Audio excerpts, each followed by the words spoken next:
Assalamualaikum warahmatullahi wabarakatuh. Saya di sini akan mempresentasikan tentang pengembangan organisasi. Yang pertama, apa itu pengembangan organisasi?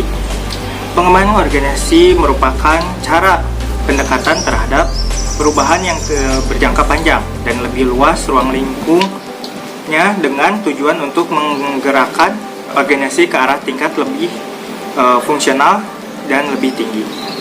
Maksudnya, dengan kata lain, penerapan pengembangan organisasi dalam organisasi dilakukan dengan bantuan konsultan ahli, sistemis, dan harus didukung oleh pimpinan serta luasnya aplikasi pimpinan tersebut. Dan juga pengertian ini ada menurut beberapa ahli. Salah satunya menurut Fred Tahan. Menurutnya, pendekatan ini sangat modern dalam manajemen terhadap perubahan dan perkembangan organisasi dan dari sudut sumber daya manusia. Pengertian ini maksudnya adalah secara langsung mengarah pada perubahan dan perkembangan organisasi yang hanya dapat terjadi melalui pengembangan sumber daya manusia di lingkungannya masing-masing. Seperti itu. Selanjutnya, apa sih tujuan pengembangan organisasi? Tujuan ini memiliki 3, yaitu apa saja? Yang pertama, pengembangan sistem. Pengembangan organisasi ini lebih menekankan pada sistem individu sebagai sasaran perubahan. Maksudnya, sistem yang dimaksud di sini adalah baik organisasi secara keseluruhan atau hanya sebuah subsistem. Misalnya, sebuah bagian dalam perusahaan atau sebuah kelompok pekerja saja. Nah, yang kedua, metode refleksi dan analisis diri. Apa sih itu? Pengembangan ini melibatkan anggota sistem dalam penilaian, diagnosis, dan transformasi terhadap organisasi itu sendiri. Misalnya, mereka lebih banyak terlibat sendiri daripada sekedar menerima diagnosis dan resep yang datang dari pakar luar. Seperti itu. Dan yang ketiga atau yang terakhir, usaha terencana dan berkelanjutan. Pengembangannya organisasi ini meliputi perubahan sengaja yang secara direncanakan. Maksudnya yaitu berbeda dalam proyek atau program yang bersifat inovatif. Pengembangan organisasi tidak dibatasi oleh periode waktu tertentu.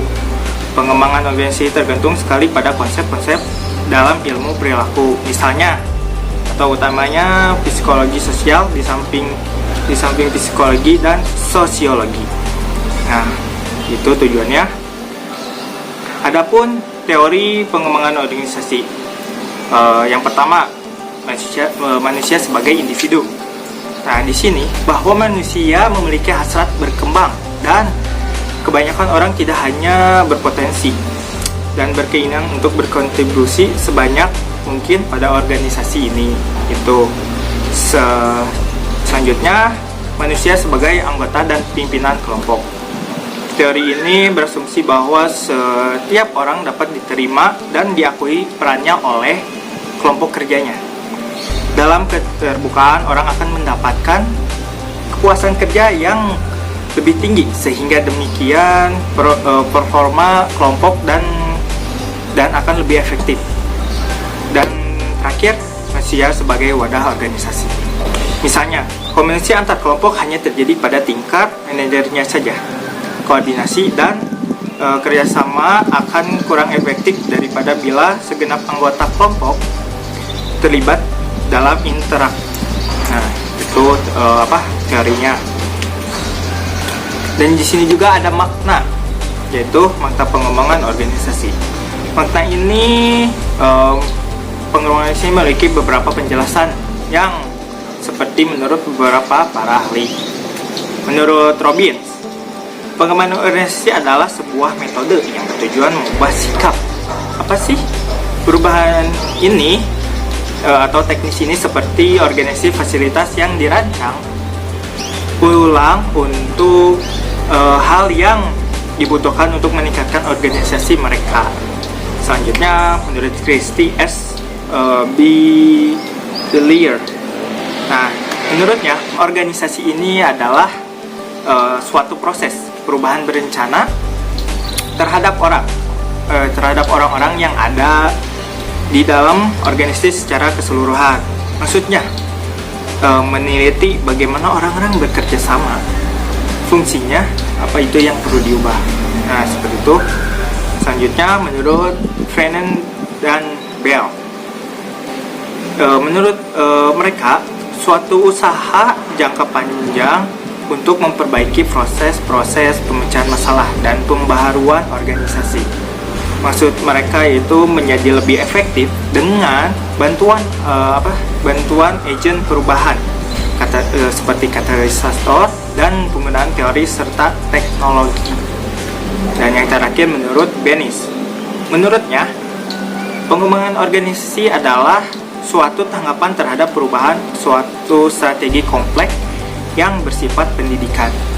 Nah, yang dimaksud di sini adalah untuk merubah berbagai pandangan sikap, nilai, dan struktur organisasi agar organisasi dapat menyesuaikan secara lebih baik dengan teknologi, pasar, dan tantangan baru serta tingkat kesulitan perubahan itu sendiri.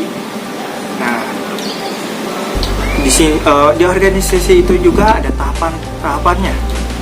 Ya, seperti dalam menerapkan pengembangan organisasi memerlukan konsultan yang ahli dalam bidang perilaku dan pengembangan organisasi, yaitu ada 4. Apa saja sih? Yang pertama, tahapan pengamatan sistem manajemen atau tahapan pengumpulan data. Maksudnya, dalam tahapan ini, konsultan mengamati sistem dan prosedur yang berlaku di organisasi, termasuk elemen-elemen di dalamnya seperti struktur manusianya, peralatan, bahan-bahan yang dibutuhkan untuk bahkan sisi dan juga situasi keuangannya. Dan selanjutnya, tahapan diagnosis dan umpan balik. Maksudnya, dalam tahapan ini kualitas perorganisasiannya serta kegiatan operasional masing-masing elemen dalam organisasi dianalisis dan dievaluasi. Nah, selanjutnya tahapan implementasi pembaruan. Apa sih maksudnya? Dalam tahapan ini dirancang pengembangan organisasi dan dirumuskan strategi, memperkenalkan perubahan atau pembaruan, dan juga dengan cara mengoreksi kekurangan serta kelemahan yang dijumpai dalam proses diagnosis dan umpan balik tersebut. Yang terakhir, tahapan pembaruan dalam organisasi. Maksudnya, pelaksanaan rencana pembaruan yang telah digariskan dan disetujui. Dalam tahap ini, konsultan bekerja secara penuh dengan staf manajemen dan para penyedianya atau para pekerjanya. Adapun teknik-teknik pengembangan organisasi. Dalam hal ini, memerlukan pengembangan organisasi, maka diperlukan cara-cara atau teknik tertentu. Adapun ada 6 teknik. Apa saja itu? Sensitive training. Yang dimaksud sensitive training adalah merupakan teknik pengembangan organisasi yang pertama dikenalkan dan yang paling sering digunakan, dan disebut juga training group, yang termasuk hanya peserta terdiri atas hanya cuma 6 atau sampai 10 orang. Seperti itu. Ada selanjutnya team building, bertujuan memperdalam efisiensi serta kepuasan tiap individu dalam kelompok kerjanya. Selanjutnya, feedback. Setiap peserta diminta menjawab kuesioner yang dimaksud untuk mengukur persepsi serta sikap mereka. Nah, misalnya persepsi tentang kepuasan kerja dan gaya kemampuan mereka atau masyarakat. Peningkatan hubungan baik antar kelompok, yaitu yang dijelaskan di transaction analysis. Nah, maksudnya ketergantungan antar kelompok yang membentuk kesatuan organisasi dapat menimbulkan banyak masalah dalam koordinasi. Nah, itu. Adapun intergroup activities, tiap peserta diminta menjawab kuesioner, itu yang tadi sama. Dan juga proses consultation. Ini yang dimaksud adalah pengembangan organisasi mengamati komunikasi, pola pengembangan keputusan, gaya kepemimpinan, kerjasama, dan pemecahan konflik dalam tiap unit organisasi. Yang terakhir, third part, fact making. Nah, di sini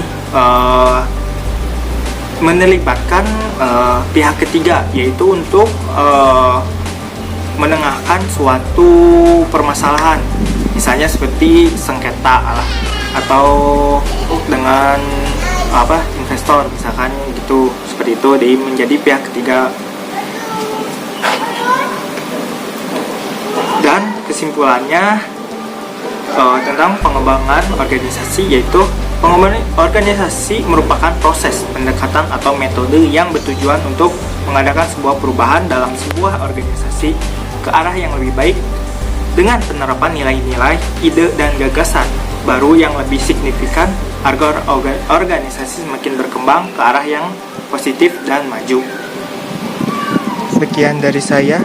Terima kasih atas perhatiannya. Mohon maaf bila ada salah kata-kata yang tidak mengenangkan.